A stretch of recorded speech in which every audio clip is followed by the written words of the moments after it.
Without question, Green Gardener Karen Johanssen is here to take your calls. And we wanted to start out, though, for folks who are thinking of planting bulbs, now is still a good time to do that, right? Now is the time to do it. We finally have gotten cool temperatures and our flowers have frozen, so it's just the excellent time. Okay. Yeah, tulips, daffodils, hyacinths, all the bulbs that you see blooming in the spring. Now's the time to plant them, and they're very easy to plant. And the great thing is in the spring, after you kind of forgot about them, up they come.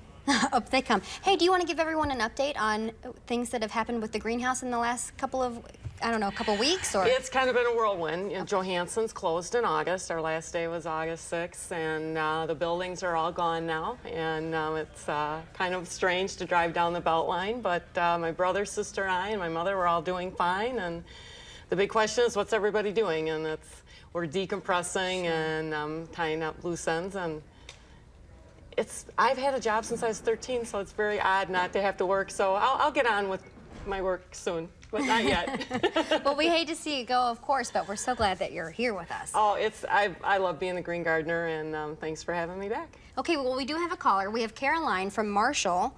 Caroline, are you there? You know, I pushed the button. See, Mark is not here, so this is the issue. Okay. Yeah, hello. Caroline. Oh, hello. How's it going? I'm fine.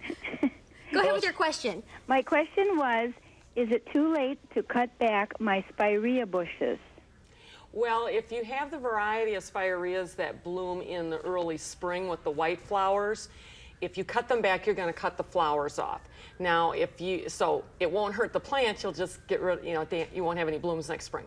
If you have the kind of spirea that bloom in the middle of the summer with the kind of reddish flowers, now it's fine to cut them back. Okay. Let's go to caller Joe is on line 2. Hello, Joe, are you there? Oh, yeah, I'm There here. he is. What's your question, sir? This spring we planted 3 grapevines. They were little, we like to buy at a garden store, and they grew incredible. The wall of the house looks like the wall of Wrigley Field. All right. Now that it's going to go dormant, I'm just wondering how we should prune these things, if at all. Grapevine pruning is really an art, and you kind of count the buds and you take so many and you kind of string them along, and it's an art to it. And so what I would recommend doing is going on the UW extension. They have excellent bulletins, excellent pictures, and just get a little diagram. But if you just go to the UW extension, you should be able to see that, and it would be easiest. It sounds like it would be pretty time-consuming. Well, you can kind of spend as much time or as little a time as you want to. I mean, bottom line, if you don't do anything to them, they're going to bloom and you're probably going to have fruit. But if you do proper pruning, you'll get the best yields. Okay. All right, I think we have another caller. Are you there? Yes. Hi, who are you? And what's your question? Diane. Hi, how are you guys? Hi, great. How are you doing? I'm doing okay. I had a question about planting some buds. You guys look really nice tonight, too. I just wanted to mention that. Well, thanks, we tried. Well, I wanted to plant some buds. Every year I try to plant buds, and the tulip buds, right?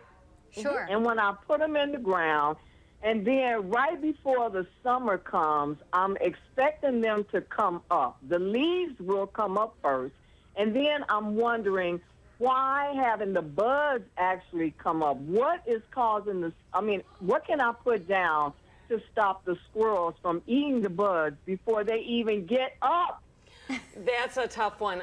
So you're getting leaves in the spring, but no flowers on your tulips. I'm getting the leaves, but I'm not getting the flowers. I'm going to That's right. guess it possibly could be squirrels, but I'm going to guess you might also have rabbits. They like to chew the flowers off. So there's lots of repellents that you can certainly use, and you'd want to spray. There's products called Liquid Fence, lots of repellents. So in the spring, I would start spraying, and most of them work on taste and smell.